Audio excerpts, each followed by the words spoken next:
All right, we're going to talk about congruence today. And what do we mean by congruence? How many of you read the material? Sorry, go ahead.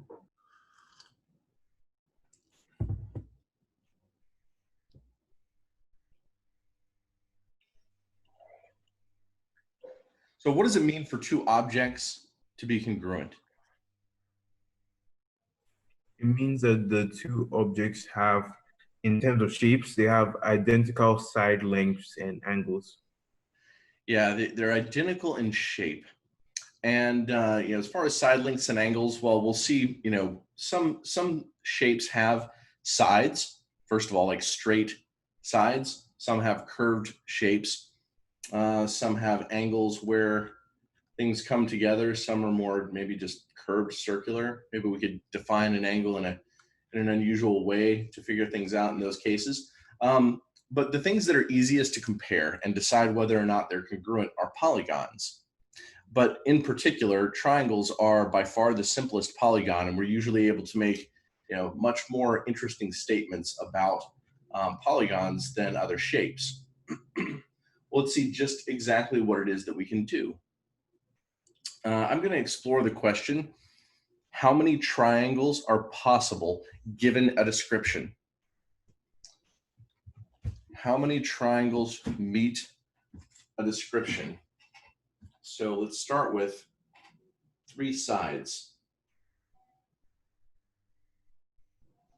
Let's say that I have a triangle and I know the side lengths are 8, 10, and 13.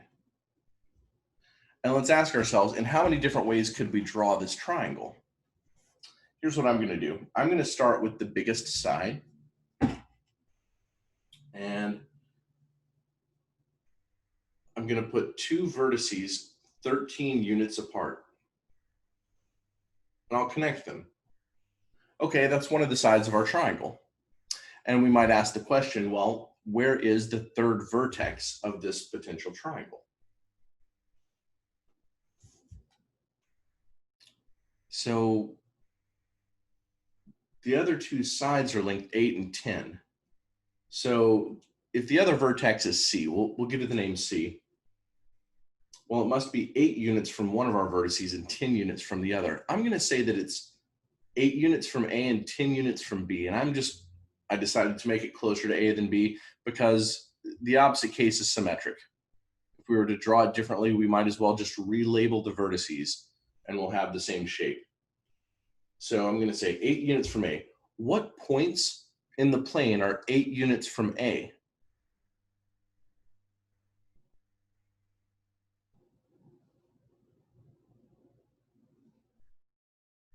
There will be like a circle around it. There will be a circle of points around A, which are 8 units. Good. Okay, I'll try to. Or a locus of points. Yeah, a locus of points. That's right. C must be one of the points on that circle, 8 units from A. We also know that C is 10 units from B, so we can draw a circle of radius 10 centered at B. And now we can see that there are only 2 candidates for point A and B. This one and this one. So we can either have triangle ABC like that, or we can have triangle ABC like that. I'll call this one down here C prime. But what's true about these two circles? They're congruent. How do you know? Because all three, both of the triangles have the same length and sides. Okay. So 8, 10, and 13. I'm not going to allow that argument. I'm not going to allow that argument because that's what we're trying to prove here. We're trying to demonstrate that two triangles with the same side lengths must be congruent. Okay, you can also measure the angles. So side angles to side. We are also not going to allow measurement. What we want to do is stick to just 3 pieces of information, the 3 side lengths, and be able to suggest that the two triangles are congruent on that basis. So I'm gonna step outside of thinking about sides and angles, and I'm gonna make a symmetry argument. Here's a question. How many lines of symmetry are there in a circle? An Infinite. infinite amount. Infinite. Really? Yeah. What's true about all of them? They divided in half. They divide it in Do half. the same. They divide it in half and they pass through the center. Yes. Okay, is every line through the center of a circle a line of symmetry? No. That's yes. Yes. Yeah, we can't draw through the center of a circle without cutting it into two symmetric pieces. The world looks exactly the same on one side as the other, just a mirror image. Well, what does that mean about our diagram up here?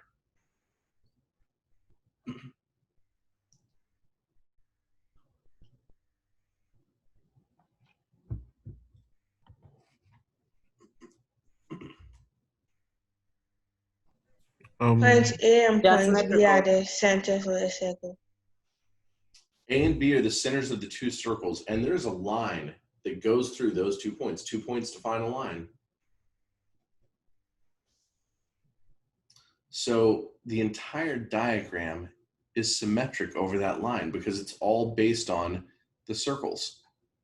The points of intersection are mirror image reflections of one another. Therefore, we know that these two triangles are congruent. And therefore, there's only one possible triangle, ABC, that fits this description. Of course, like I said, we could have also made a mirror image and drawn 8 units around B and then 10 units from A. But these would also be mirror images over, the perpendicular bisector line of AB.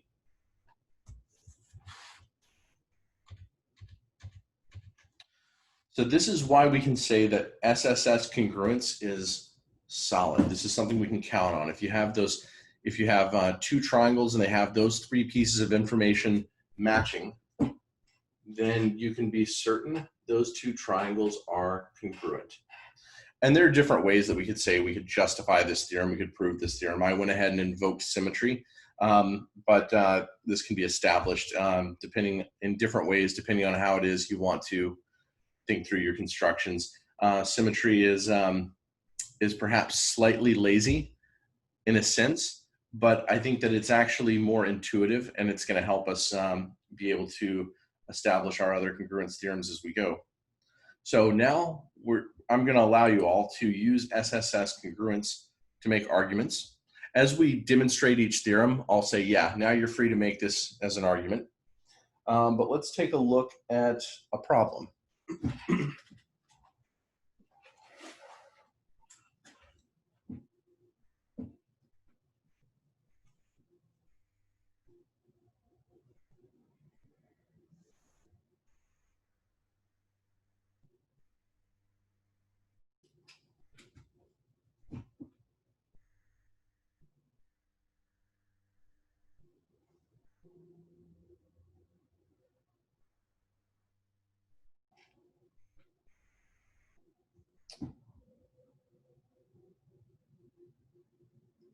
Okay, in this problem, we want to find that red angle up there.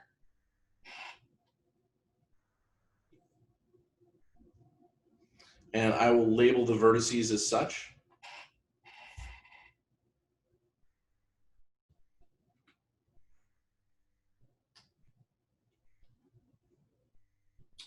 And this is the information that I'll give you.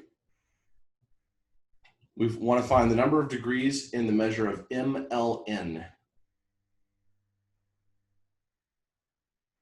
Mr. Crawford, is Yes. a pair of 13 length sides, are they parallel? I don't know.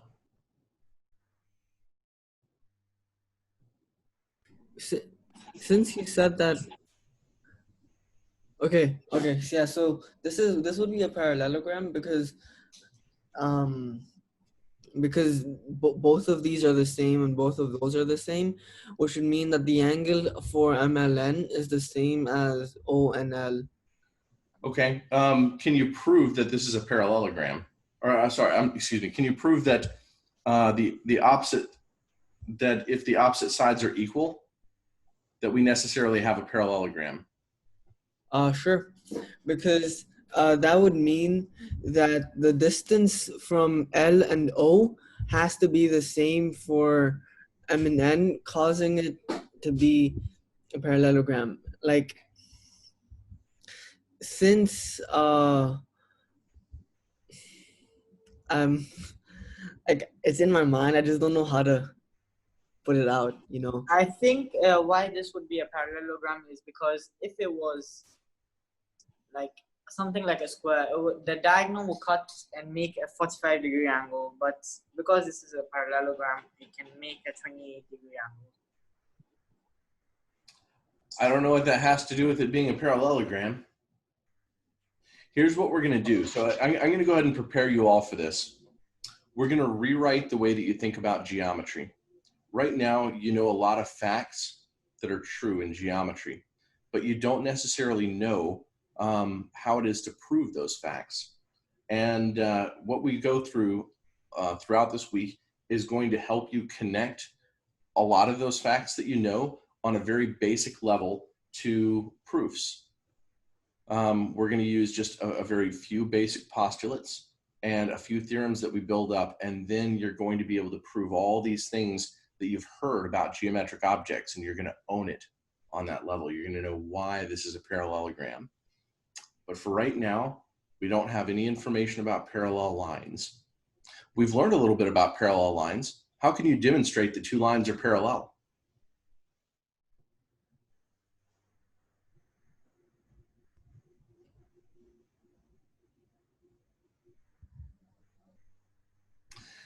Well, we have we have the fact that if we have two lines and a line that cuts through both, if we had, for instance, that and that alternate interior angles that were equal, then we could say the lines are parallel. Or we could say that if corresponding angles were equal, then the lines were parallel. Or if same side interior angles are supplementary, then the lines are parallel. Right? All those facts about angles, because we have to have all the angles the same, and if they're not, we don't have parallel lines. But getting back to this problem, we have one new theorem today so far, and that's Sss Congruence. What do we have here? Well, we could try and find the hypotenuse of SAS. triangles form. Once we have all the side lengths, we can say whether the triangles are congruent and what the angle on the other side might be. I'm going to write down some information. The length of LM equals the length of NO. The length of MN is the same as the length of OL. What else do we have?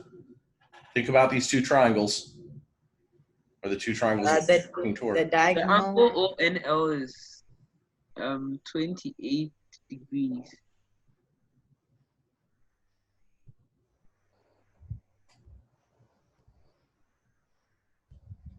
We have two triangles that share a side. So of course, that's equal to itself.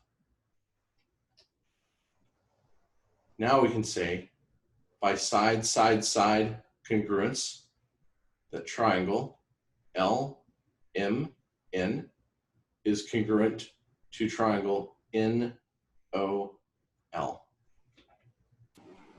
Mr. Crawford, please, Yes. can we also prove this by SAS, side angle side? Well, we don't have any equal angles yet. Yeah, if we find out that. You know, if we find them out, perhaps, but we'll discuss that theorem later. Right now, we just have one and only one congruence theorem. And that was enough to demonstrate that these two triangles are congruent. And side, side, side pops up a lot. This isn't the only time, you know, this is the only situation where you'll see it. But you will see it sometimes when there are parallelograms lying around.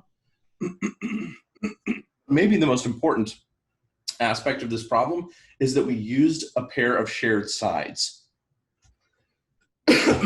Pardon. But Mr. Crawford, angle LNO is alternating to angle MLN. So couldn't we use the side angle side? We have no related angles yet. We only have one angle in this diagram, and that's angle LNO with 28 degrees. But we do have side, side, side congruence now. Now, due to side, side, side congruence, we have new information. We know that angle LMN is equal to angle NOL. We know that angle MNL is the same as angle OLN. And we know that angle NLM is equal to angle LNO. Now that we know these triangles are congruent, we get new free information.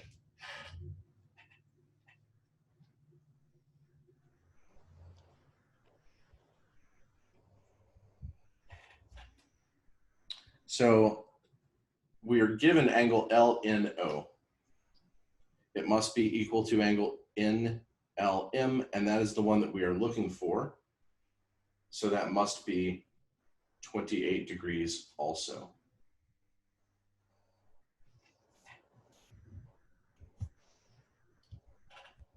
Any questions or thoughts about this one?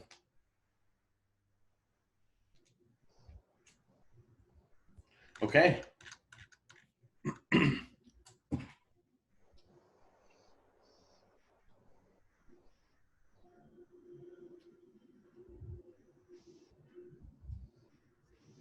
So we're going to prove a theorem about chords of circles. We'll start with any old circle right here and a chord. And I'll call this chord X, Y. And here is O, that's the center of the circle.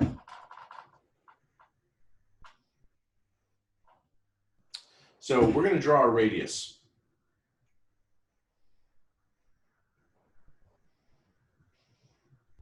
And we're going to draw exactly that radius that bisects XY into two equal pieces.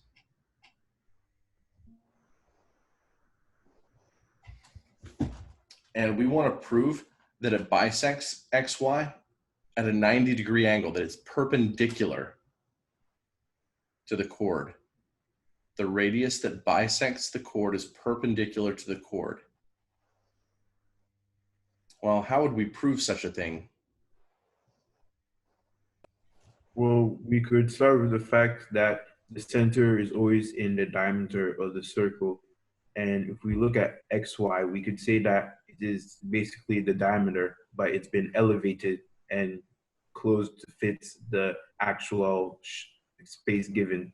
And if we draw that straight line to the directly from the center to a position on the circle, we realize that because it was in the center, it was the perpendicular to the diameter, it would be perpendicular to XY.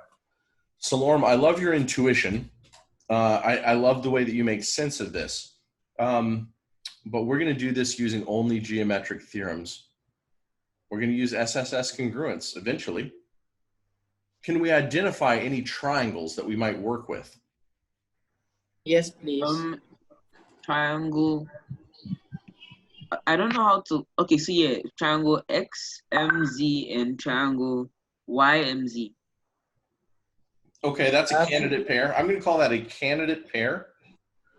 What I mean by candidate is that information may be useful to us. Is there another candidate pair? Yes, please. You can make triangles OX. You can draw a line from OX. You can draw the line OX and you can draw the line OY. Yeah. Why do you Those like two are those your two? triangles. Manvendra, why do you like those two in particular? Those two in particular because we can easily prove congruence for it. Well, what's true about those two line segments? Because true. Because the radius you drew before the radius you drew before, like the one in the center, is shared by both the triangles. Yeah, and it's true. All the radii are the same by definition. By definition of a circle, all the radii are the same. I'm not even concerned about the other one. I like these two. Can anyone identify our congruent triangles? Maybe somebody who hasn't spoken up yet.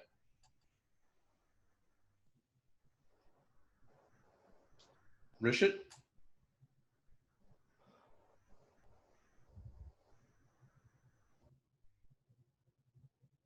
Anahita? I'm thinking, but I'm not really sure. Would it be ZYO and then ZOX? That's an interesting candidate pair, but we don't know about XZ or YZ. Okay, so we're just going to consider the MOY and the MOX? I like those two. Good. Okay, we have two pairs of equal sides, of congruent sides already denoted in the diagram. All we need is the third side. What do we know about it?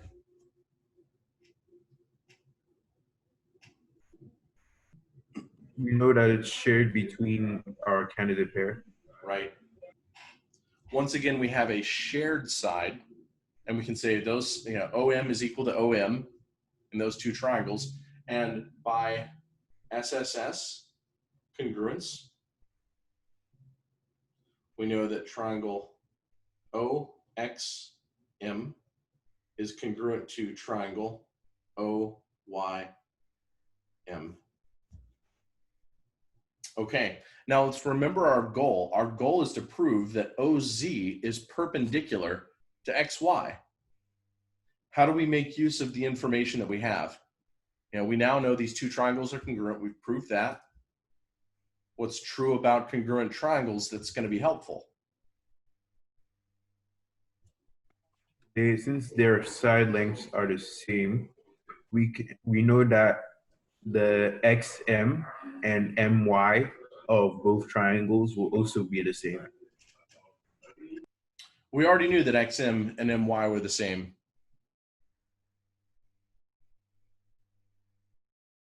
We already knew the three pairs of sides were the same. What new information do we get? Because of their shared side, it means that if we were to make XYO its own triangle, we'd always be in the midpoint of XY.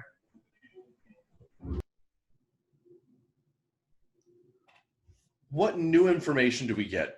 We had three pairs of sides that were all congruent. Therefore, the two triangles are congruent. And when two triangles are congruent, we have, what is all the information that we have? They have the same angles to angles. be congruent. Nipun, can you repeat? They have the same angles. They have the same angles also, right? 6 pieces of information, 3 sides that match up and 3 angles that also match up. So now we have angle information. So somebody identify a pair of angles that relate to what we're trying to prove.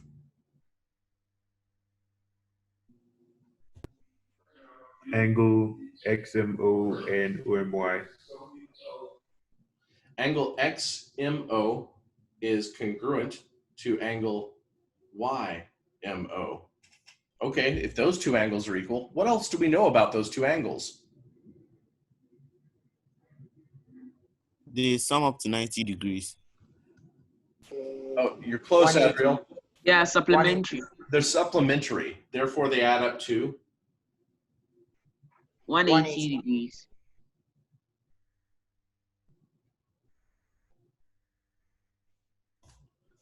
yes, they are equal and they add up to 180 degrees. We can do this in multiple ways. I'll just substitute here.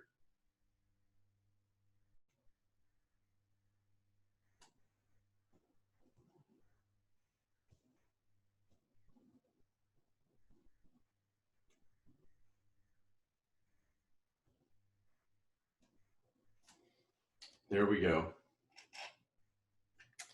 And we have proved using Sss Congruence that if the radius of a circle bisects a chord, that it is a perpendicular bisector of the chord.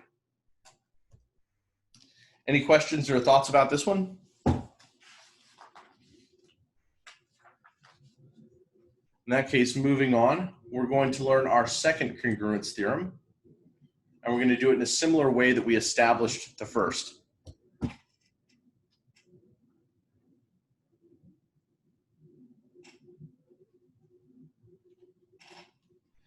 We're going to use a side and an angle.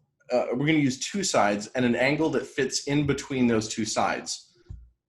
Not just any angle, it has to be the one between the two sides that we know.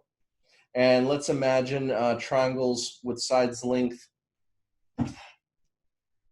10 and 18, and with an angle of 60 degrees between them. So once again, I'm going to begin with the larger side, mostly because it's easier for me to draw that way. So let's say that A and B are points in the plane that are 18 units apart. And we want to know if ABC is a triangle that fits the above description, where could this C be? And in particular, we'll say AB is 18 and AC is 10. So somebody tell me, where could point C be? But could you please repeat the lengths again? Oh, they're written on my screen, 10 and 18, upper left-hand corner.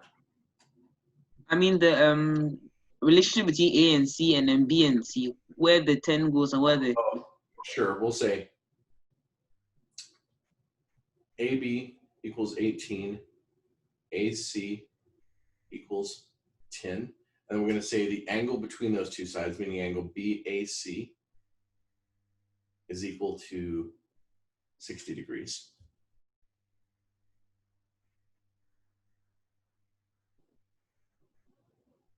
We want to identify all possible locations for point C. How do we do that? Well, we can do we could use construction. Side. We draw a circle that has a radius of 10 units around A. And then since we have a specific angle, we would look for the radius at that angle, and that would give us the side. Okay. Well, we're going to open this angle up to exactly 60 degrees and shoot out a ray. But we could do it on the other side too. We just want to know, just so that we understand this is still a mirror image because of the reflections. So we're going to wind up with the same triangle, just a mirror image. But this point up here could be vertex C, and this point down here could be vertex C. So now when we connect BC, these two triangles are the same, but they're the only triangles that we could have drawn. These are the only ones. Therefore, two triangles that have two same side lengths and a shared angle in between must be congruent. And once again, we started with exactly 3 pieces of information, but we end up with 3 new pieces. We know that since these are congruent, those 2 angles were already equal, but we know that that angle is the same as that one, and that angle is the same as that one. And while that side length well, that's shared between the two. That's the same as that, but we now know that that is the same as that.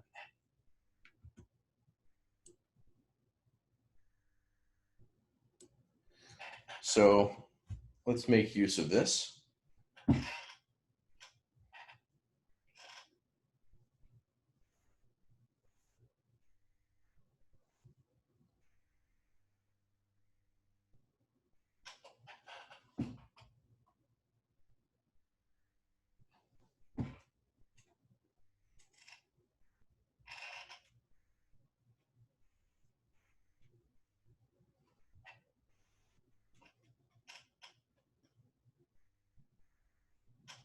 So here, E is the midpoint of AC, and E is the midpoint of BD.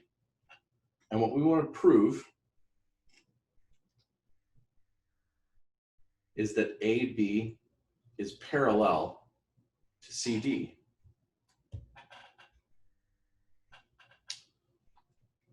What do we see in this diagram that we can make use of? The vertically opposite angle between A, E, B, and sorry, DEC. AEB, angle AEB and angle CED are the same.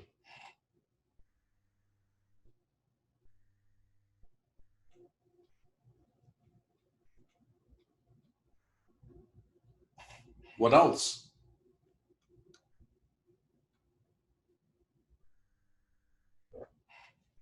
Angle ABE and angle EDC are the same because they are alternating. Well, you can only say that if we have parallel lines.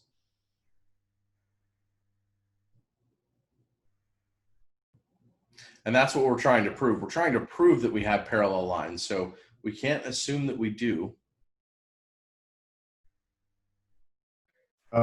We can look at the fact that if we were to find the angle as DEC, it would have to give a sum with the angle AEB that is equal to 180. And we also know that. Okay, I'm going to stop write it it down. Slow down for a moment. Let's write down all of the information that we know in terms, and let's write it as geometric facts that relate to congruent triangles, for instance. I wrote down angle AEB equals angle CED. What else is equal in this diagram? Let's just identify all the equal stuff. Angle BEC and AED. Okay, that's true. I'm going to hold off on that one for a moment. That's outside of what we need to be thinking about, but that's true. I'm thinking, no, simpler. We know that two of side AE is equal to side EC, and side BE is equal to side DE. AE is equal to CE, and EB is equal to ED. There, simple enough. What do we have? SAS. Yeah, we have SAS congruence.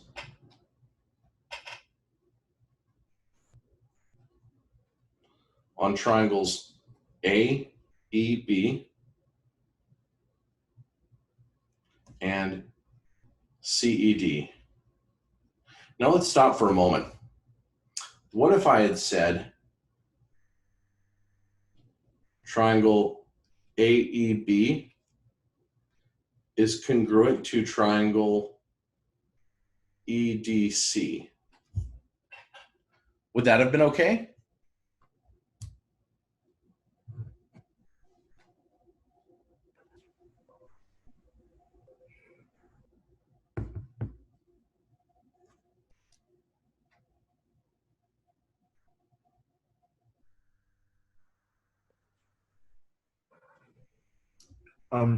Mr. Crawford, you're asking whether the one in red is correct, right? I'm asking whether the statement in red is correct. whether that's a valid statement. No. Why not? Aren't those the two same triangles? Yeah, I think they are because they're the same triangle. But when, but the thing is, when you write the congruent signs, it means that if we were to try and compare the sides, AE has to be equal to ED, but that's not the case. So you'd have to write AE equals EC, put EC first instead. What Theorem has said is true. It is, no matter how we write the vertices, it's true that these two triangles are congruent. But when we make this statement right here, what we're saying is that the sides in order of the way that the vertices are written, must be congruent, and the angles must correspond in that way. So this is a false statement right here, right? It would require that the angles at E and D matched up, and that the angles at A and E matched up. It would require that AE was equal to ED, and that's not true. So if you don't have experience with this yet, understand that when we write AEB is congruent to CED, we know that AE and CE are the same. We know that side EB and ED are the same. Everything is written in a corresponding order. And now we know that AB and CD must be the same. That's some of our free information. And we know that the corresponding angles at E match up.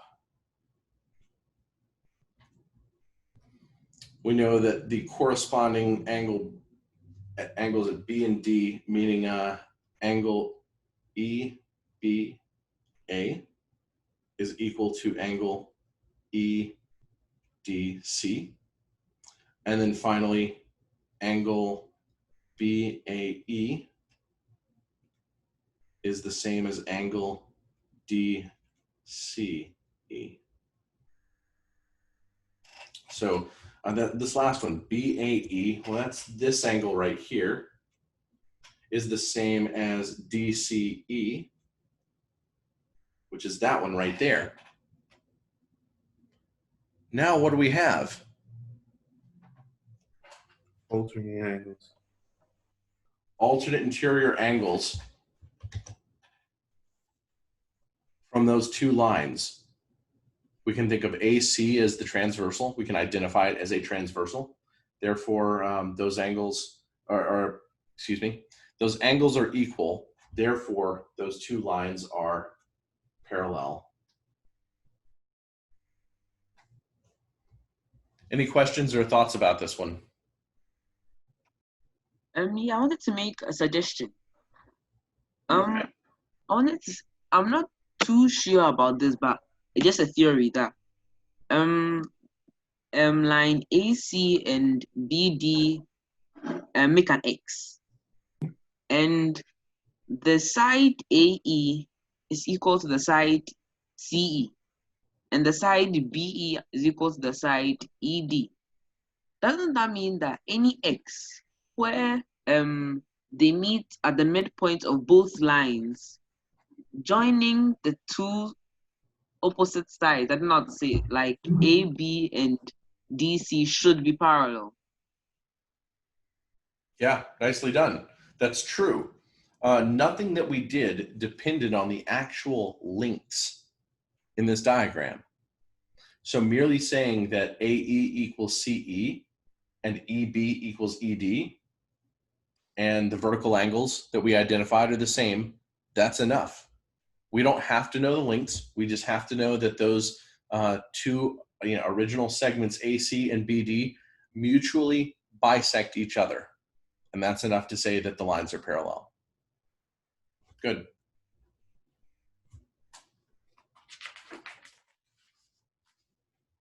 Okay, I've got one more problem to share with you all.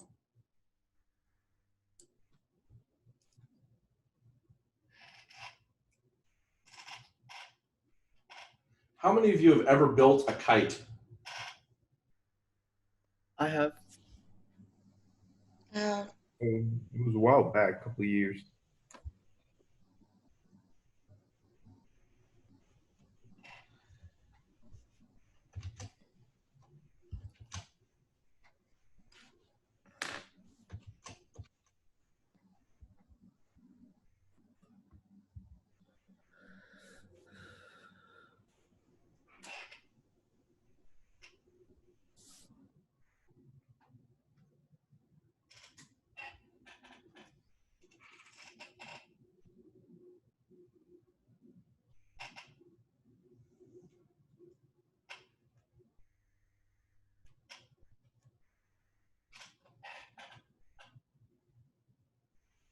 Okay, we want to prove that in a kite, such as this one, where we've got these, two pairs of equal sides that are adjacent to each other, we want to prove that the diagonals of a kite are perpendicular.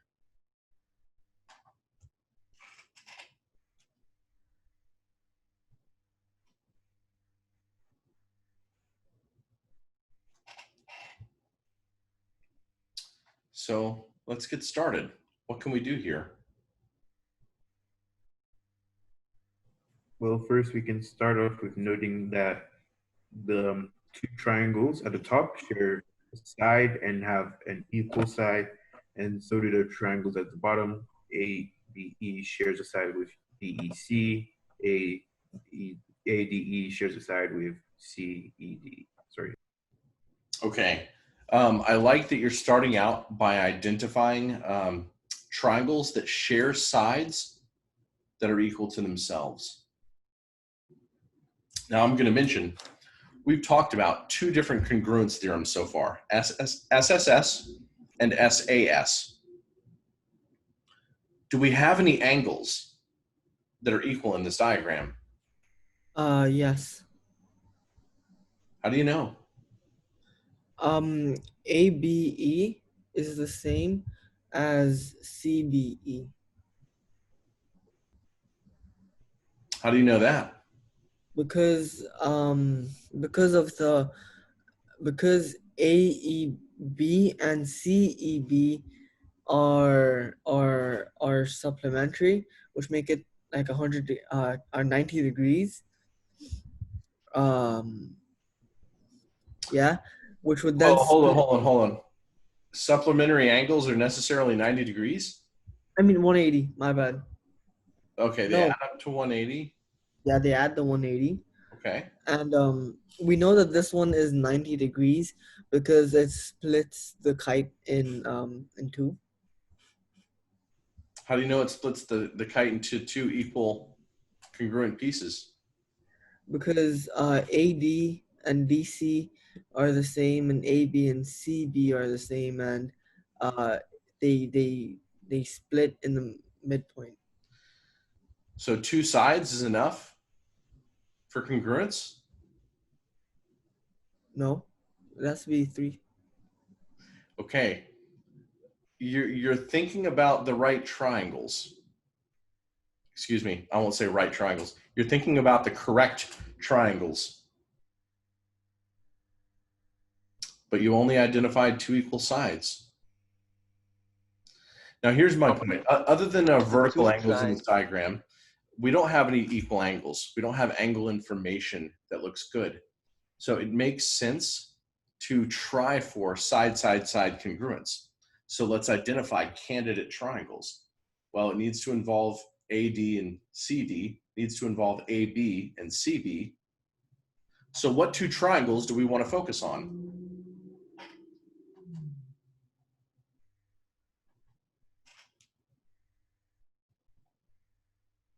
I think we'd like to focus on triangle AED and triangle CDE because of the fact that the angle formed by the two common sides that they share will angle ADE and angle CDE is equal. Okay, I like a lot of what you're doing. That's not what we're going to do yet. But what you're doing is you're thinking backward toward the goal. You're starting at the goal that we want to prove, and you're thinking what relates to that. And that's a lot of what we will do in geometry often. Sometimes we're going to move forward, sometimes we're going to move backward, and sometimes we're going to meet in the middle. So it's fine to be thinking backward, but for right now, let's think forward. Let's think, what do we do with the information that we have? And we can identify equal lengths, AB and AD are the same as CB and CD.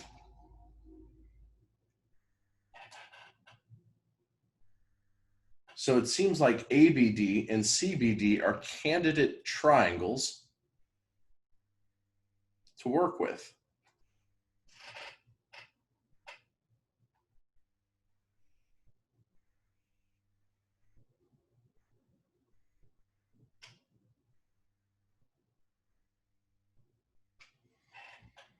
What else is true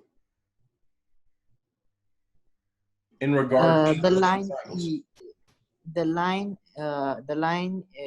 E, like the diagonal, the vertical line is also the same for both of the triangles. Name it. Line E. BD, right. And part of the reason I wanted you to name it is because if we write it all in terms of the vertices, we see it more easily. Sometimes you will be working problems that involve triangles, whether it's congruence or similarity, which we'll talk about later in the week. And just writing down the information, you will see the clustering of the vertices of the triangles that you can make use of. So we now know by SSS congruence the triangle ABD is congruent to triangle CBD. So I'm going to outline those in green real quick. I hope I don't make the diagram too messy doing this. But now we have those two triangles that are congruent. Now we can bring in angle information. Now we know that this angle here is the same as that angle. This angle is the same as that angle.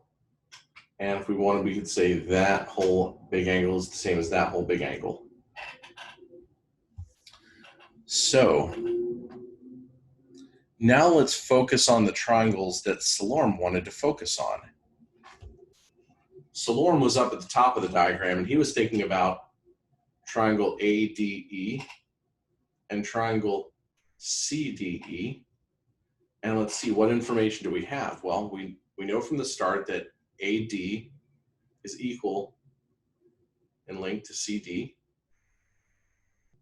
And we just discovered that angle ADE is the same as angle CDE.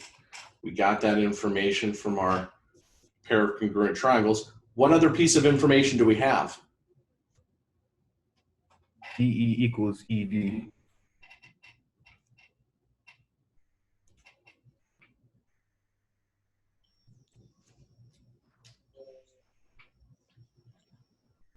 Yeah, DE equals itself.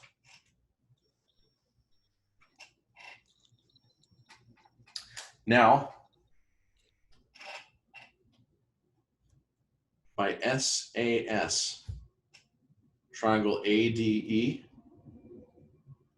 is congruent to triangle CDE. Okay, what new information do we get that's going to be useful? We now get the information. Angle DEC is equal to angle DEA. Angle DEA is the same as angle DEC. DEA, DEC.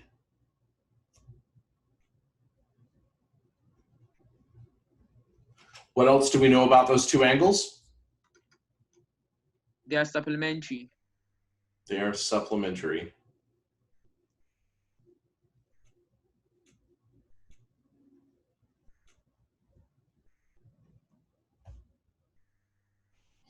And once again, they're equal and supplementary, therefore they add up to 90 degrees. And we have right angles there. In fact, we have right angles all the way around in the middle of this diagram. So yes, the diagonals of a kite are perpendicular to one another, and we can prove it. And we used both our congruence theorems, SSS and SAS. Any questions or thoughts about this one?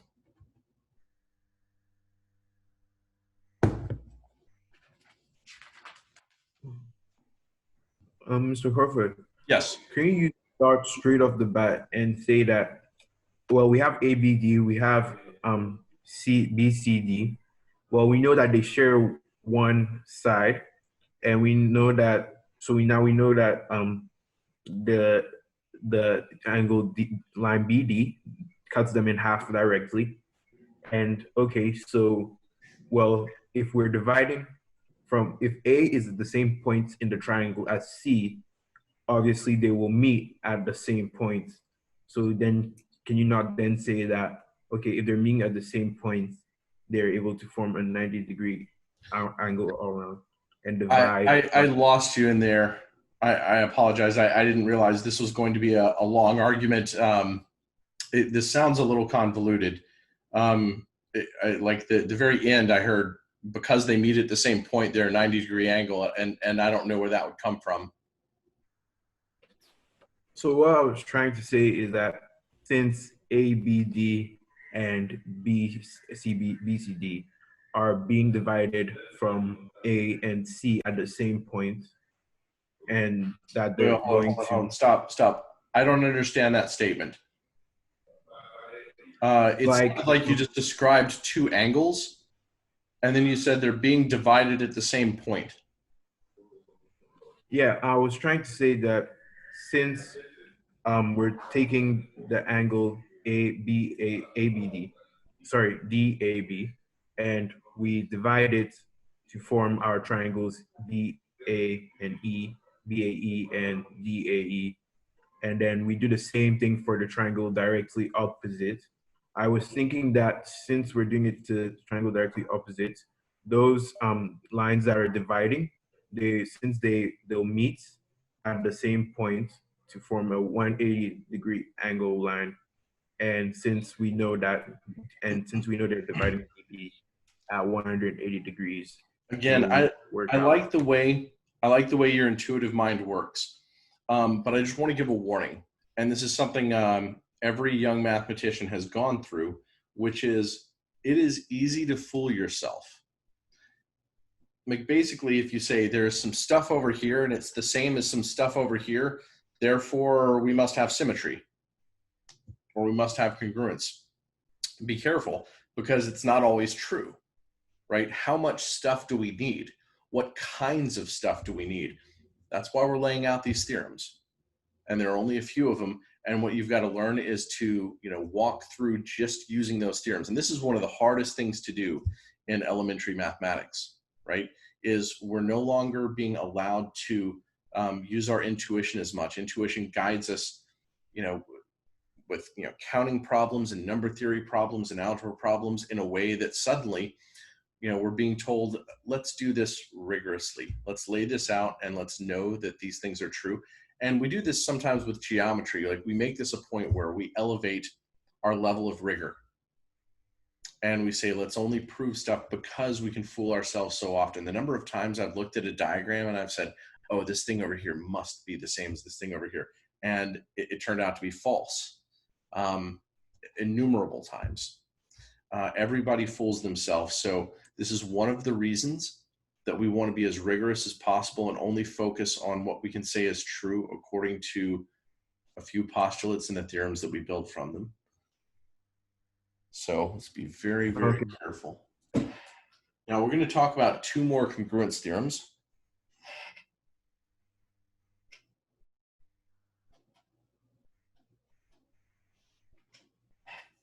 And these two we're going to talk about at the same time.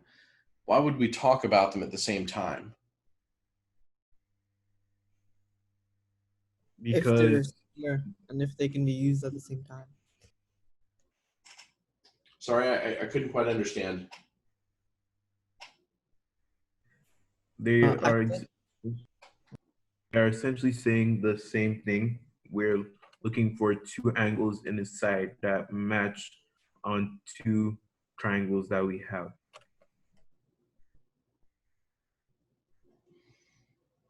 Okay, and there's something about that that's kind of okay.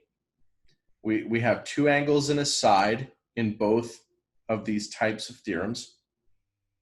I've drawn AAS, where the side is not between the two angles. What must be true if we have this much information?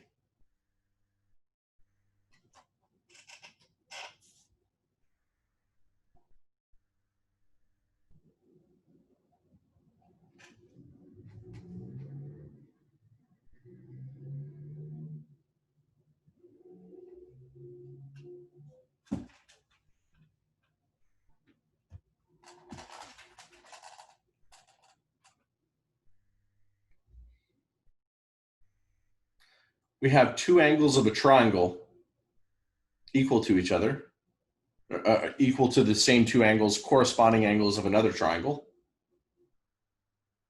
what else must be true?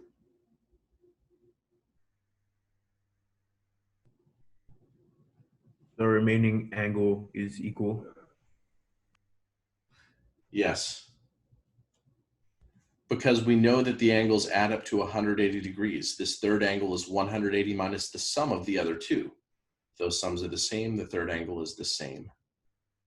Okay. Now, if we erase the angle, the equality of the angles at the top, we have angle side angle now. And similarly, if we started with angle side angle, we could say, oh, well, look, you know, the other two angles must also be the same. Then we would get back to AAS. So if you have one of these, you have the other one. So it suffices to prove just one of them. Now, if I asked which one of these would you prefer to prove, what would it be? I would like to prove ASA. How come? Because I kind of already have the proof in my head, and it seems really simple to just, like, could I say it? If that's okay. Okay, how do we start? Well, first of all, we know that we have a side that we know, and we know the angles on either side of this side that we have the measurement of.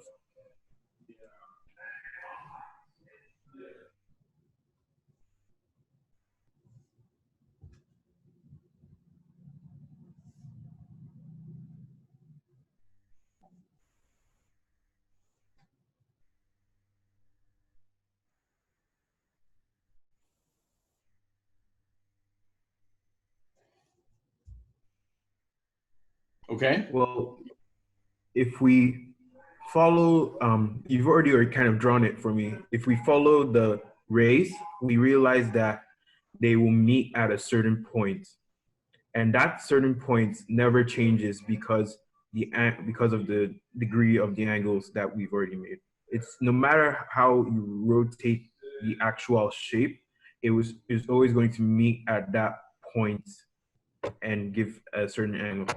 Yeah, once we draw the rays, there's only one way to draw the rays, or, you know, if we swap the angles, it would just be a mirror image of the diagram. But yeah, there's only one possible intersection point between the two rays, and that's the only place that we can put a third vertex C.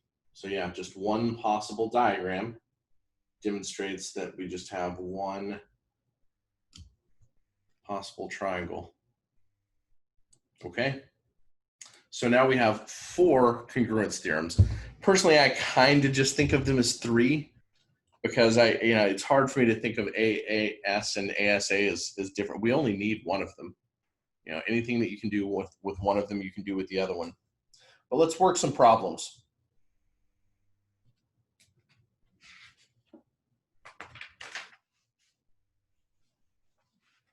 Actually, we're going to work one hard problem here. Forgive me, this is going to take a moment to draw.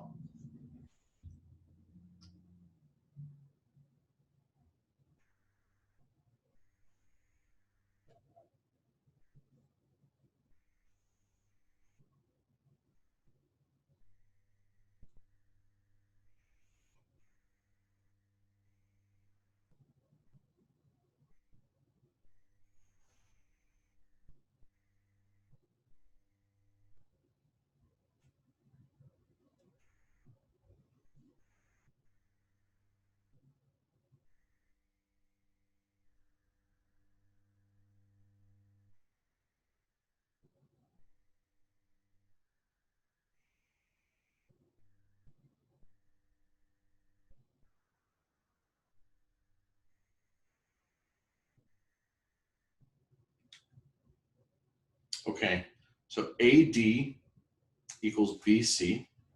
We're also going to say that lines AD and BC are parallel.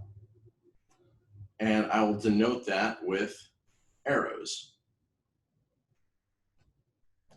and E and F are on AC such that angle ADE is the same as angle CBF.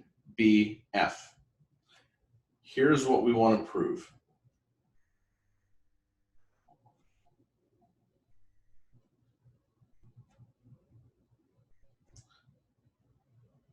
Segments AB and CD, or we could say the lines that those segments are on, are parallel. And we want to demonstrate that DF is equal to EB. So both of those things. I'm going to let each of you work on this problem, draw this on your own, see what you can do with it. I'm going to refresh my coffee, and then I'll come back and join you, and we'll talk about this one.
Okay, has anybody identified a pair of candidate triangles that seem like they'd be worth working on?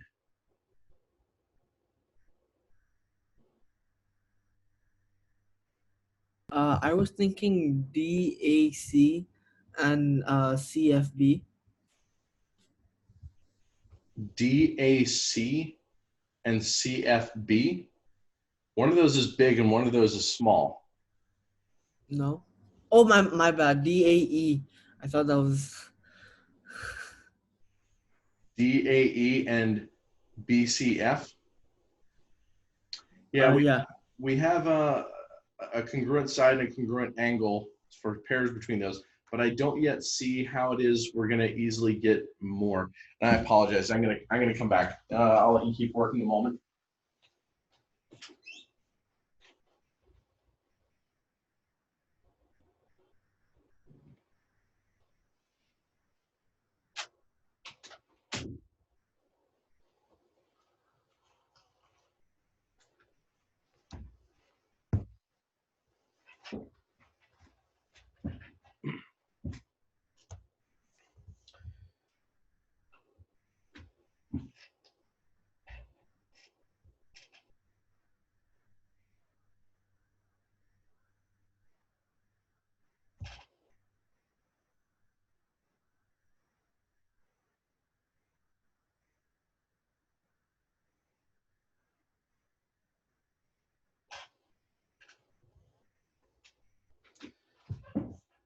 So we might look at triangles ADE and CBF,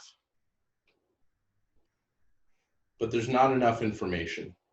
We might say, well, what other piece of information could we get? What would be enough right here? We could get, well, we could get another pair of equal sides. So long as it was the right one, we could say, hey, is DE equal to BF? That would be sufficient. That would be a sufficient condition for those two triangles to be congruent. It would also be sufficient to show that angle EAD is the same as, put a question mark there again, angle FCB.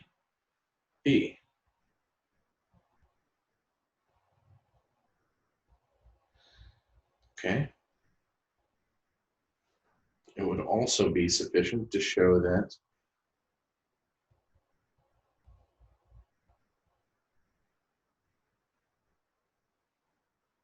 angle DEA is the same as angle BFC.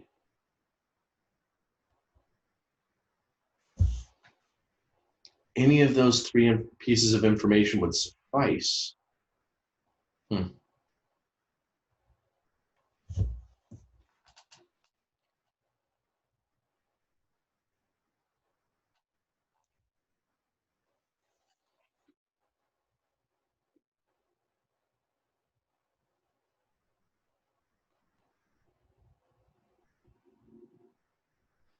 Do we have any of those?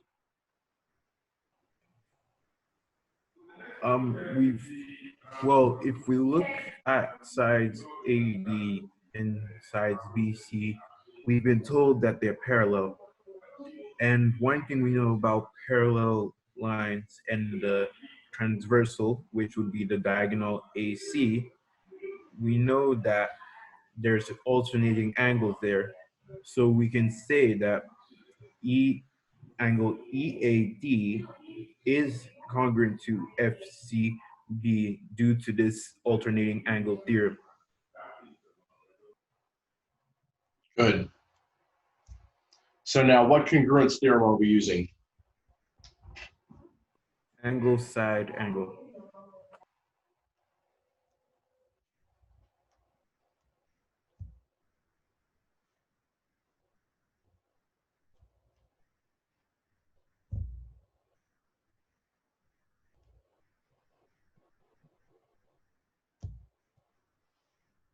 Okay. So now we've identified a pair of congruent triangles, and now we can say all of those corresponding parts are the same. And yeah, I might write, I might go to the diagram and denote some of that like that and that. If we wanted, we could do the angles also.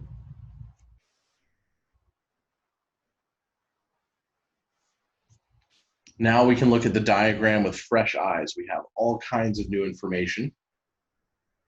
Where can we go from here? Well, what I did is I went to AEB because that's directly next to EAD, triangle EAD. And because now we are using alternate angle theorem, not alternate angle theorem, but because we know that the angle at EAD is equal to the angle at FCB, we can say that triangles CDF and ABE share a common angle because of the remainder left over from the angle at A and C.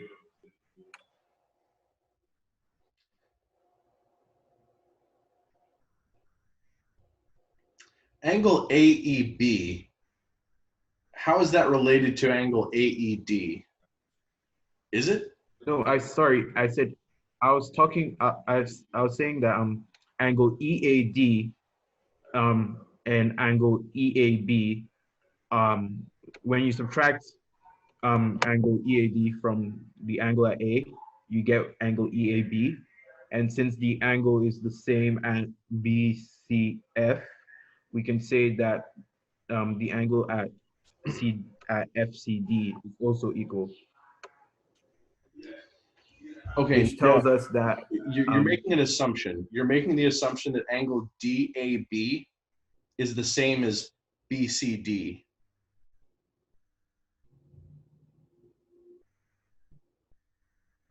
Pardon, I couldn't quite hear you. You're making an assumption. You're subtracting two equal angles from two bigger angles to get equal smaller angles, but we can't unless we know that those bigger angles are equal. You're assuming that angle DAB is the same as BCD. But we don't know that yet.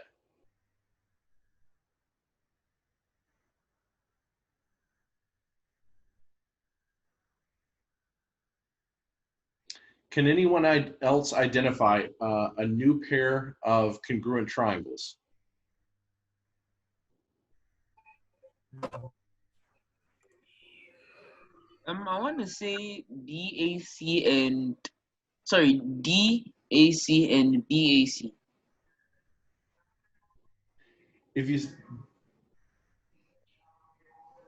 So you'll want to put those vertices in different orders if you want to try to make that argument. I didn't mean like that. I just meant the triangles. Understood, but it does mean something.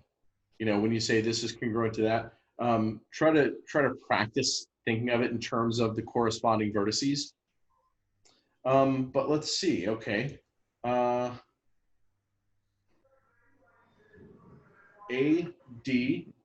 is equal to CB. What else? What are the pieces of information that you're using? DC is equal to AB.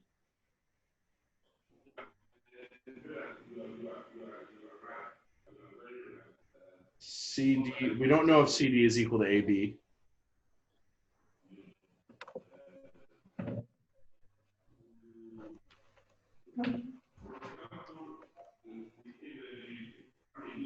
We do know that CA is equal to AC.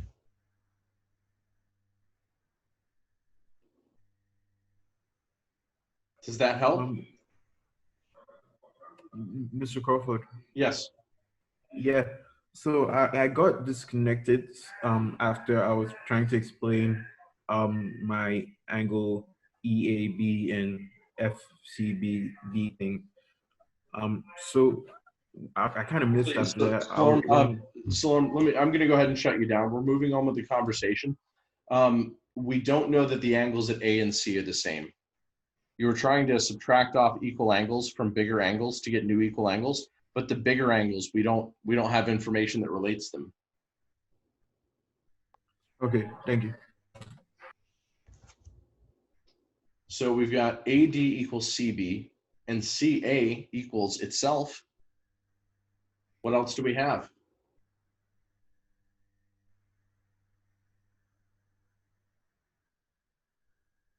We have the angles ACB and DAC.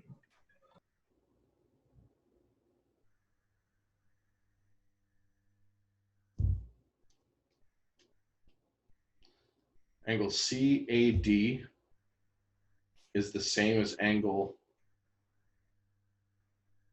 ACB.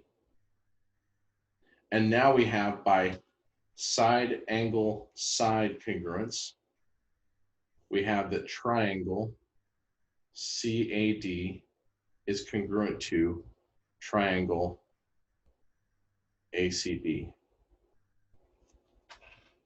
And now we have that angle right there is congruent to that angle right there. We also know that that side is congruent to that side. So we have lots of good information, lots of new information. This is a ton. Are we ready to prove anything yet? Do we have either of the statements? Let's see. We wanted to prove that DF was the same as EB. We're not there yet, are we? We're very close though.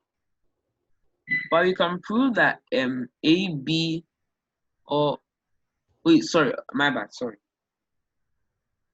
Can we prove that the lines are parallel yet? Is AB parallel to CD? Could we use the fact that we found out that AC, angle ACD, and angle CAB are the same to say they are alternate angles? Yes. Those are alternate interior angles, therefore AB and CD are parallel. Good. One of two down.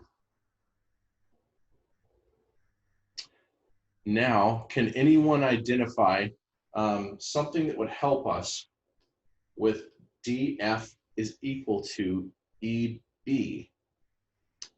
Is there a pair of triangles we could make use of? We can use triangles EDF and EBF to find out whether DF equals EB. And one way we could start is by looking at. Actually, slow down. Just one thing at a time. This is there are multiple paths that we could take. So I just want to point out both of them. We could show right now that triangle CFD is congruent to triangle AEB. Or we could prove that triangle DEF is congruent to triangle BFE.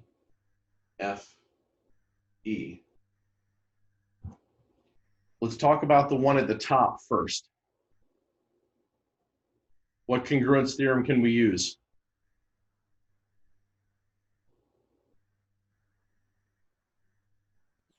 Well, we can use side angle side to, yeah, we can use side angle side to prove it.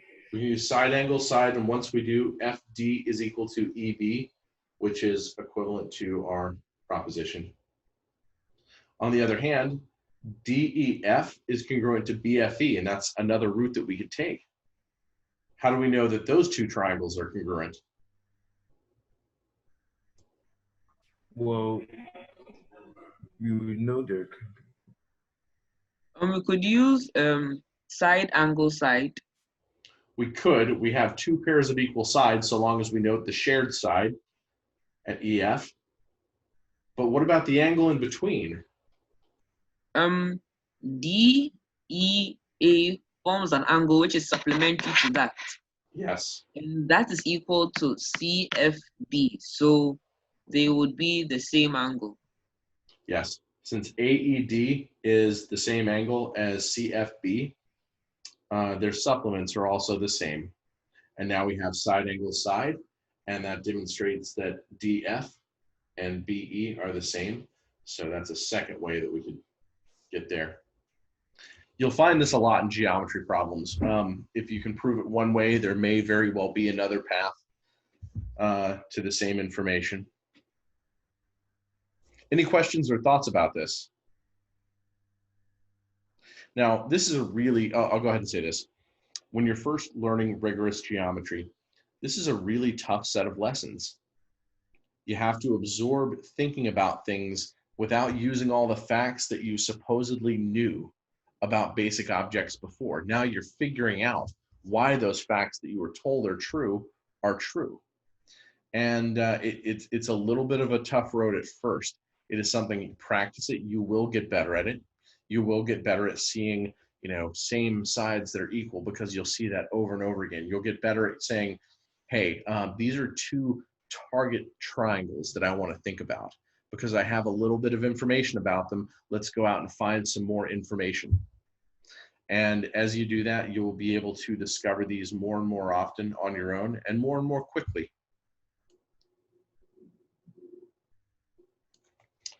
Okay. So we're going to talk about two more, kind of quasi-theorems. One we're going to kind of kick down the road. And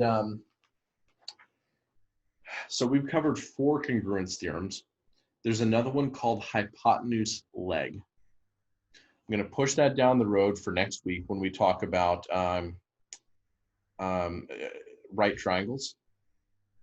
Now, there is something that is close but not quite a congruence theorem.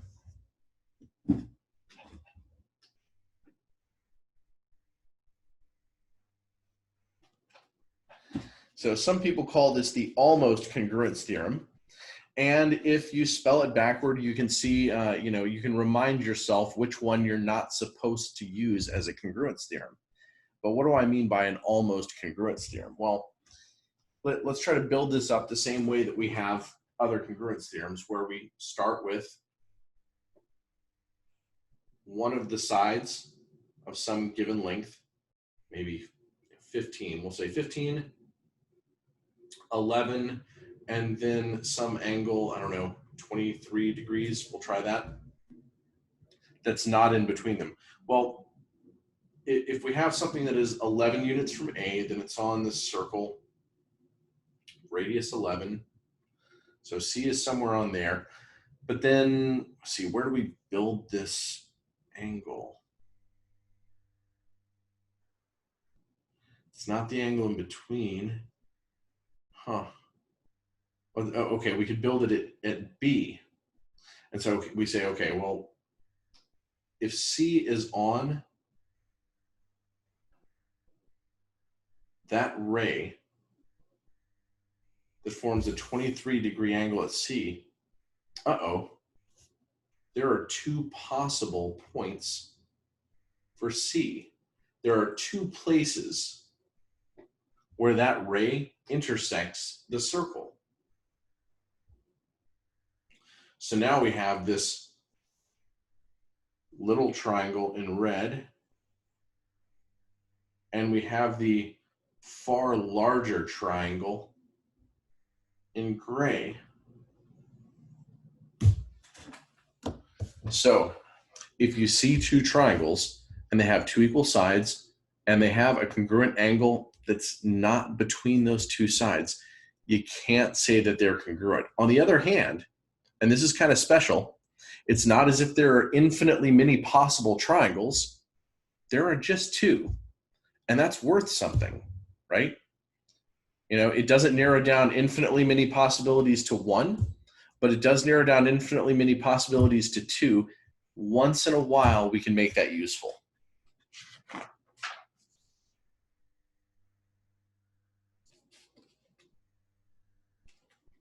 Okay. Moving on, we're going to talk about special triangles and congruence that we've learned and how it relates to special triangles. And we're going to start out with isosceles triangles.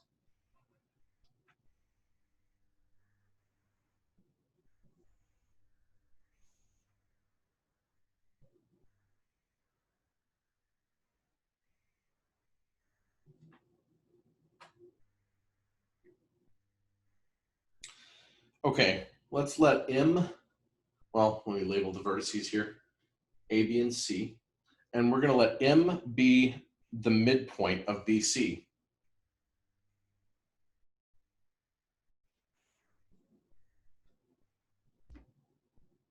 We want to prove that ACM and ABM are congruent.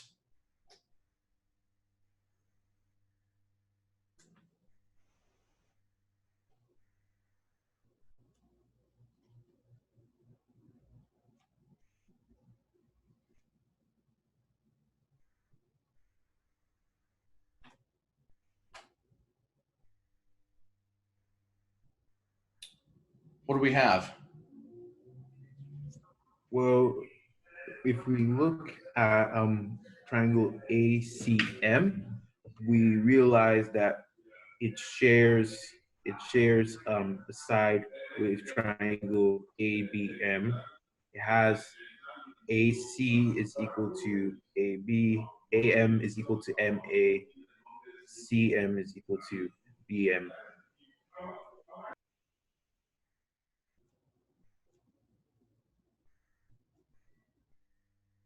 Yeah, we have side, side, side congruence. Therefore, the proposition is true.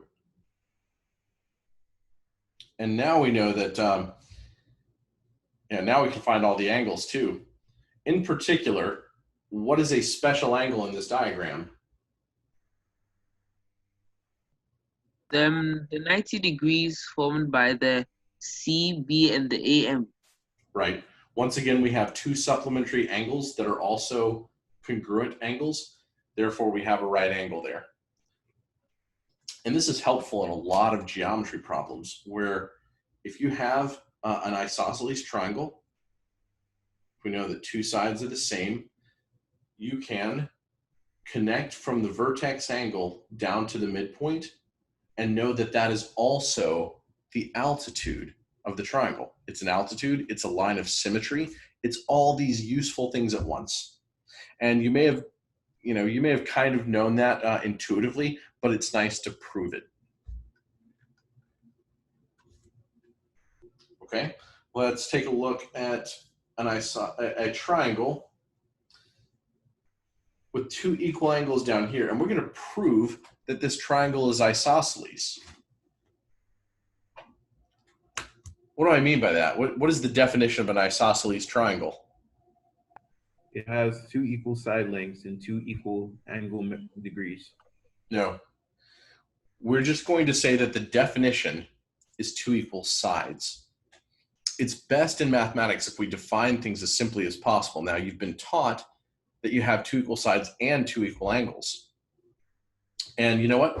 In the problem above, we just proved that if you have two equal sides, that you have congruent triangles that demonstrate that those angles are equal. So two sides gives us two angles. We can prove that. Now let's prove that two angles gives us two sides so that these are equivalent facts. Keep your definitions as simple as possible. Prove everything else. So we have two equal angles here. What might we draw into this diagram to make it useful?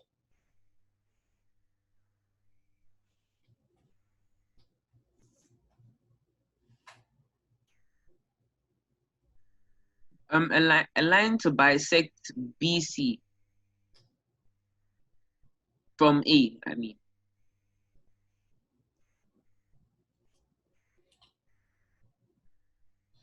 Now, we could make it bisect.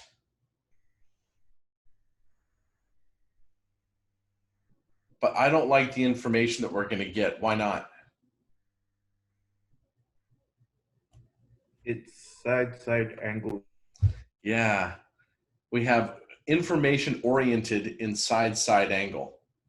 So instead of saying, hey, let's draw A to M such that AM is the bisector of BC, we could do something slightly different.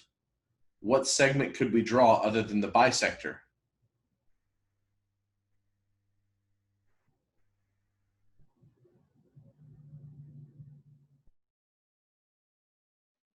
A line from angle B to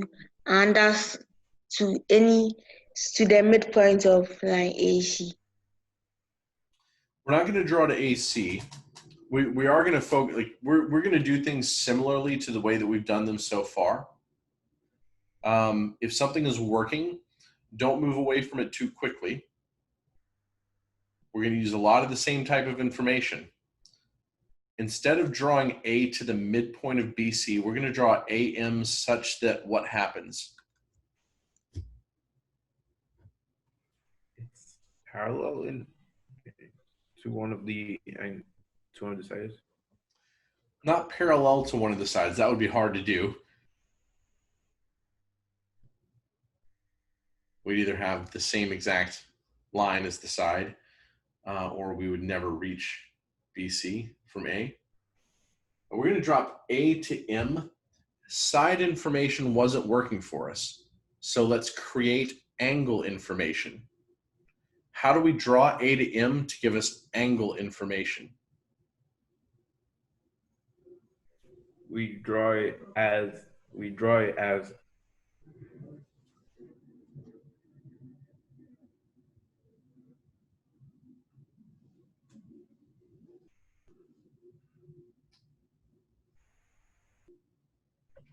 we extend it past BC. We just drop the perpendicular. We draw A to M We drop the perpendicular from A to BC.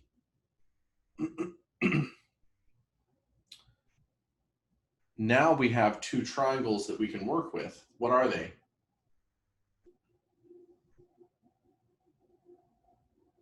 They're right angle triangles.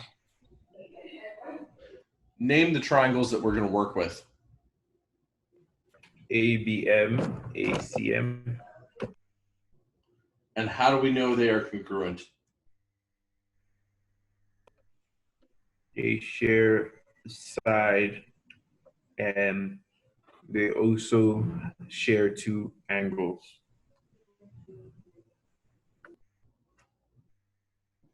So which theorem are we using? The side Angle. angle. ASE.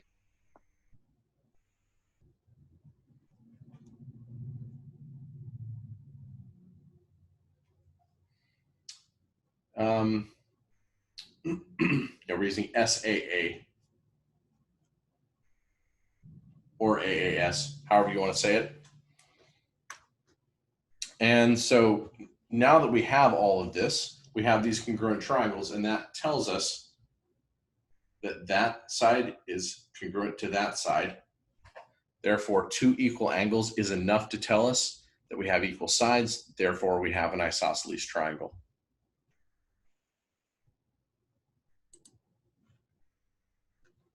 Okay. Here's a funky one.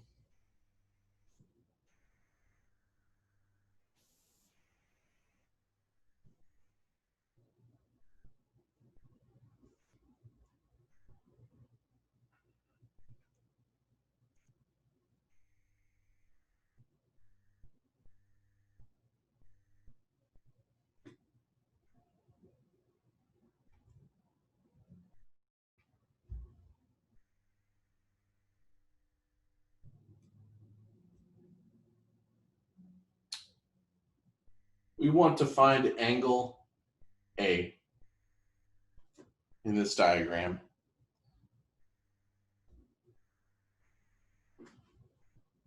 Three lengths that are all the same. AC equals CD equals DB.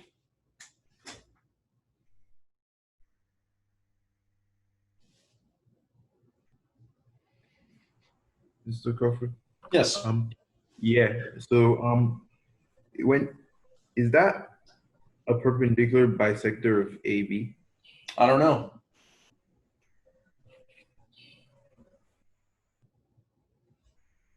But then the line AB can't be straight.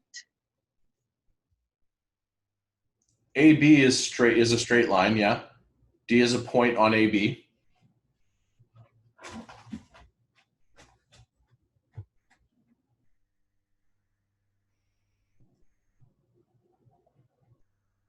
But then how is it straight? Because if AC is equal to CD, assuming you stand on you with your compass, you put your needle on C and open it to the length of CD and make a circle. No line you can draw from B passing through D would meet that circle, only at D.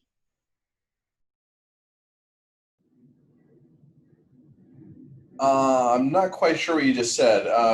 You sound like these three segments couldn't be the same length, but I don't think that's true.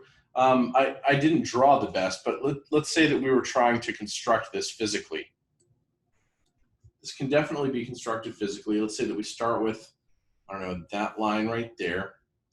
And then we take this segment and we rotate out to another point using a compass or something, I don't know. We get some segment right there leading out to that point. And then we put the compass tip there and we rotate again, same radius, same length. And we do a third point out there. And yeah, we have something that, it's not quite the same. Maybe the lengths weren't the same, but there's no reason this can't be constructed. But then as a circle, shouldn't it be tangent to it? Should what be tangent to what? shouldn't AB be tangent to the circle formed with the needle at C? I don't see any reason why it should. I mean, here, that would only be true if we had like a right angle right there. Otherwise, I don't know why you would think that it would need to be. So I don't really know how to address this. But I mean, if we have a line segment that goes from a point to a line, sometimes we can rotate that. Or, let's just draw the whole circle. Basically, sometimes a line intersects a circle at 2 points. That's really all we're saying. Oh, sorry. Okay, my bad. Thank you. You're I was welcome. thinking of it the wrong way. Okay. We could say that there are two isosceles triangles and they share the side CD. We do So have CD is equal to CD. We do have two isosceles triangles. They do share two sides. What's the most immediate statement we can make in this diagram? The most immediate. ECB is also 23 degrees. Yes. BCD is an isosceles triangle. Therefore, the base angles are equal. And now that we have those two angles, what can we compute? We can find CDB. What is that? That's 180 minus 46, so that's 134. Okay. Now what? So we can now find the angle that has to add up to 180. Yeah. And notice that we could have used the exterior angle theorem directly.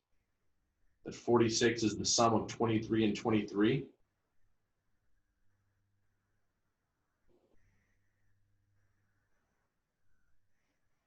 Okay. Yeah. And since BDC is an isosceles triangle, it would also be 46 degrees. Okay, yeah. ACD is also an isosceles triangle, and those angles opposite the equal sides. Even though I have not drawn my diagram very well, never assume that a diagram is accurate or to scale. You will not be able to draw every diagram perfectly unless you are just the most epic artist imaginable. Maybe one of you is, but most of us mere mortals, we draw the best we can, and then we just follow the information geometrically. But yeah, those angles are equal, and we're done. Let's work a few more problems here.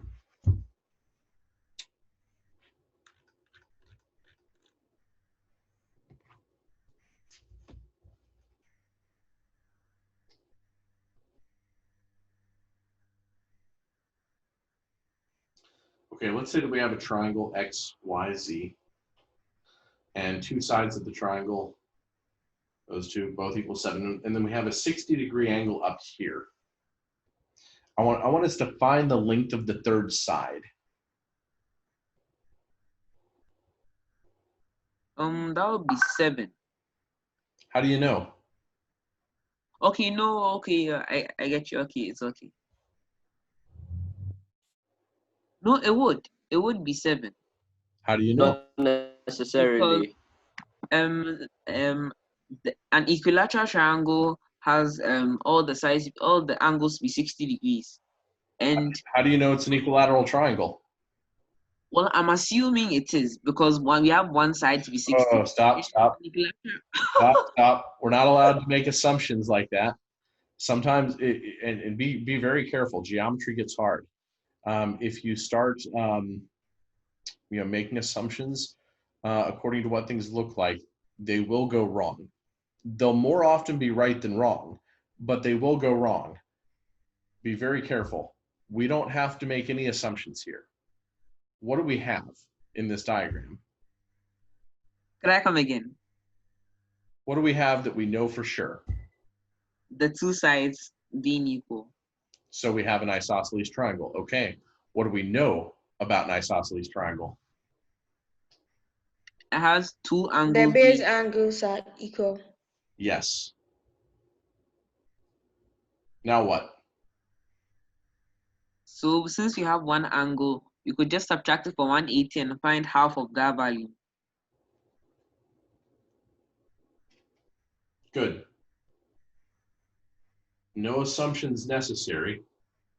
Now we know that these are 60-degree angles. Now, how do we use that information to prove that YZ is also 7? Now we know that it's an equilateral triangle because all the angles are equal. So No. Just okay. like stop. No, Nora, I'm going to stop you there. I apologize. Just as with an isosceles triangle, where we say the definition is based on the equal sides, we're going to do the same thing with an equilateral triangle. Equilateral means that the sides are equal. If we want to then show that that's equivalent information with the angles being equal, we're going to have to prove that. It's not the definition. We're only going to use simple definitions. So here we had two equal sides. From that, we got two equal angles. Base angles equal. What can we do with this diagram now to prove another statement? Well, I was thinking that if we were to find the midpoint of xz and connect it to y, then we can then go on to prove that the triangles that we've created are congruent. Too complicated. They are too complicated. We don't need to too complicated. We don't need to cut this diagram up at all. Okay, here's one of the most specialized techniques in all of geometry. What I want everyone to do is practice this as often as possible with geometric diagrams. The technique is called tilting your brain. Tilt the diagram. Think about it from a new perspective.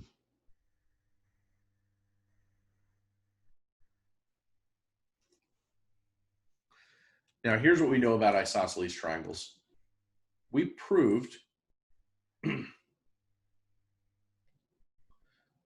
two things. We proved that if the sides are equal, meaning that it's isosceles, then the base angles are equal. We also proved that if two angles are equal in a triangle, that two sides are equal such that it must be isosceles. So what we have is an if and only if theorem. Two sides of a triangle are congruent if and only if their corresponding opposite angles are congruent. Now we just went from equal sides mean equal angles.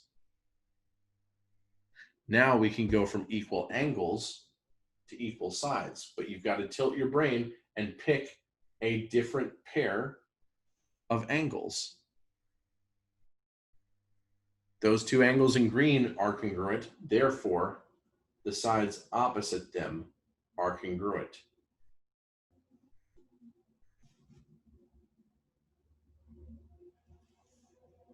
And this is one of the frustrating things about learning geometry at first is you have to break your intuition and put it back together again. And if you can do that, it's going to be very rewarding. The types of problems that you will solve will just be so much larger than those that you could solve before, and you'll understand the roots of why all these things work. Okay, let's take a look at another problem right here that involves an equilateral triangle.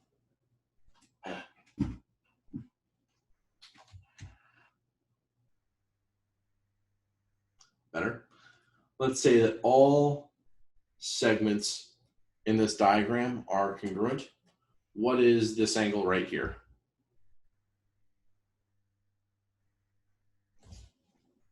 Actually, no, I'm going to make it harder.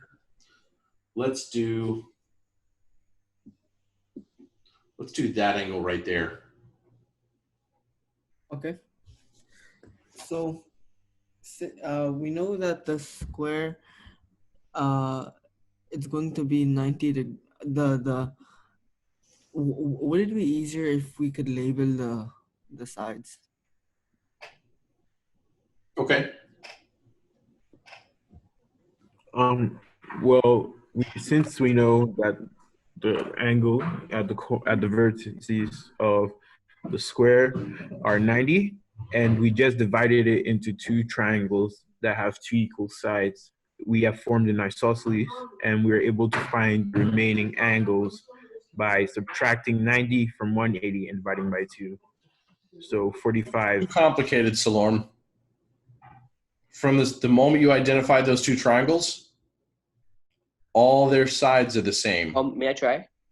Hold on. Let me finish. Sure. All the sides are the Sure. same, right? You've got that free side always, BD.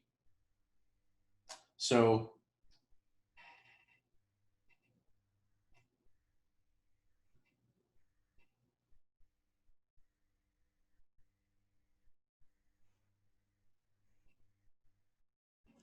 make use of the free side. Don't try to compute angles from each other very often. Okay, those are the same. So now we have congruent angles, and even before that, we didn't actually have to do congruence anyway. We just know that we have isosceles triangles. And we have one angle here, 90 degrees. So these are half of the remaining 90 degrees, 45-degree angles. Okay, Sneh, continue for us. And we know that that's an equilateral triangle. So each angle is 60 degrees. So Yeah. PBA is also 60. And when we add that to ABD, so we get an answer by 60 plus 45, which is 105 degrees. And we hadn't quite proved that every angle in an equilateral triangle was 60 degrees before, but we could do so very easily. We could say it's isosceles according to those two. So this angle is the same as this angle, and then we could rotate our brains and say AP is equal to AB. Therefore, the angles of P and B are the same. And once those are the same, they must all be equal to a third of 180 degrees. So that is a 60-degree angle. And therefore, together, they are a 105-degree angle. Any questions or thoughts about this one? Okay.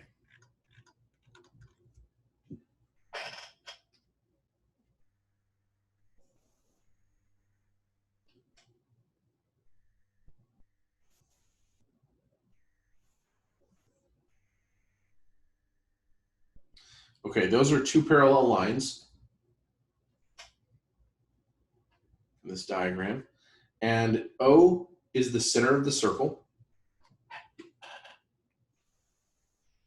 And I'm going to label the points of intersection with the parallel lines in the circle A, B, C, and D, as per usual. And draw that right there. And angle OCD is the same as OBC. And here is your goal. Find angle BOC. Oh, I forgot to mention, angle ABO is 24 degrees.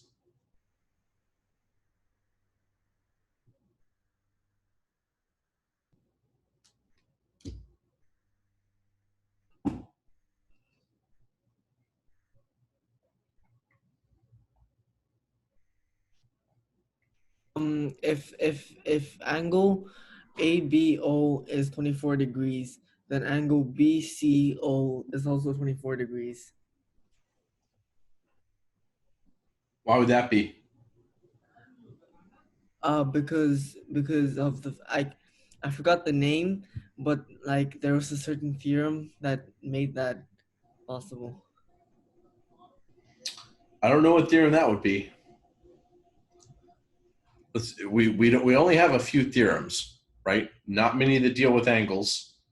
We do have parallel lines though, so maybe we can identify some angles related to those parallel lines.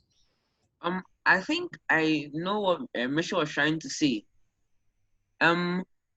Since A and B are on the circumference of the circle, the distance from AB would be the same as from the distance from O to B would be the same as from O to A.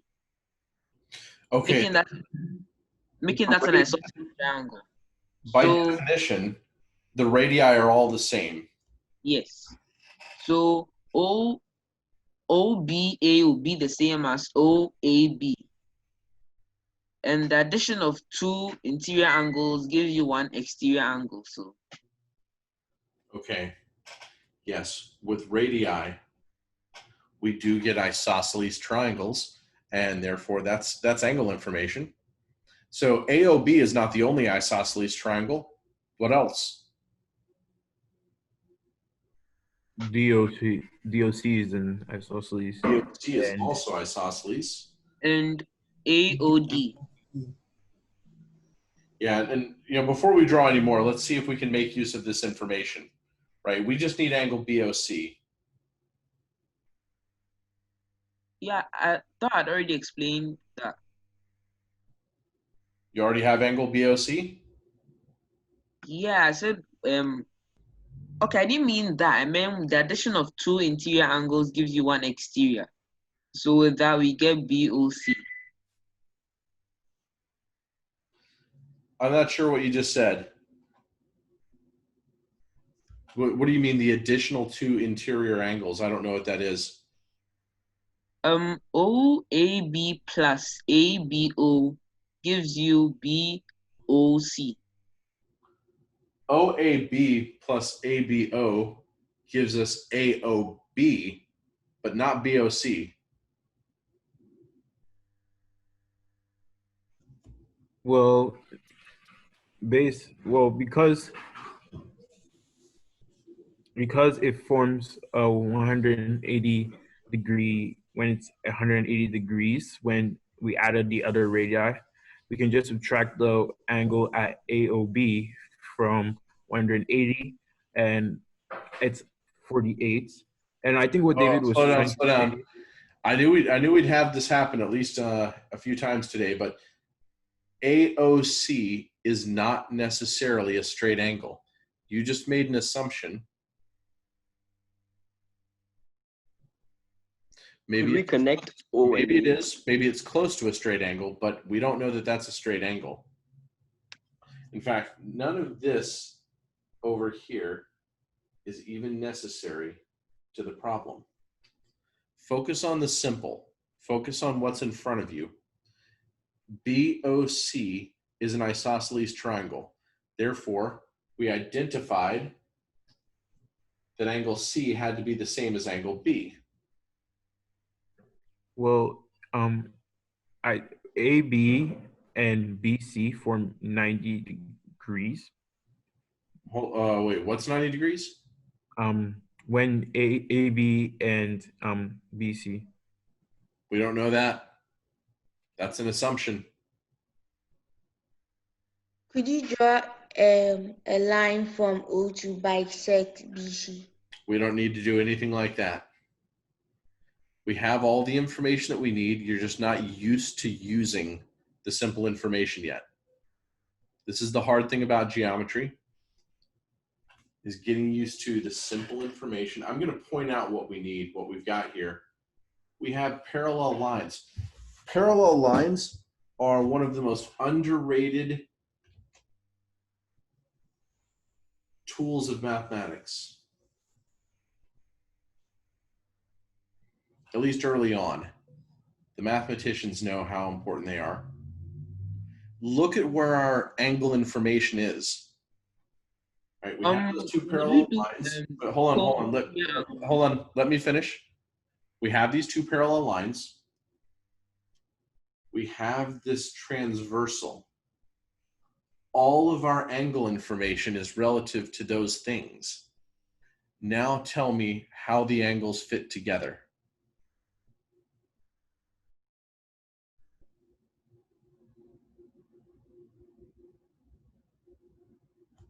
They're supplementary. The sum of 24 and then our angle OBC, when you add it to the other two angles available to us, it gives you 180. Okay. Same side interior angles are supplementary. And 3 of them are the same. In fact, we could say that each of them is x degrees. And now we can say x plus 24 plus x is 180. So 3x plus 24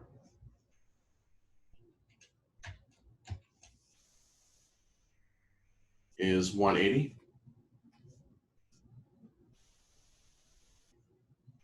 3x is 156.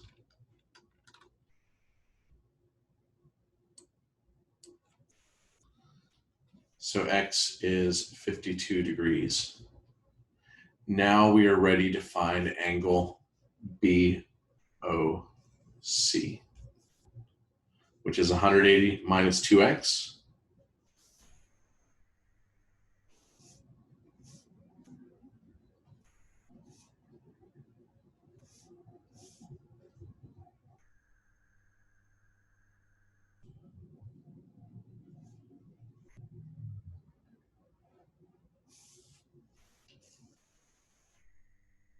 And there we are.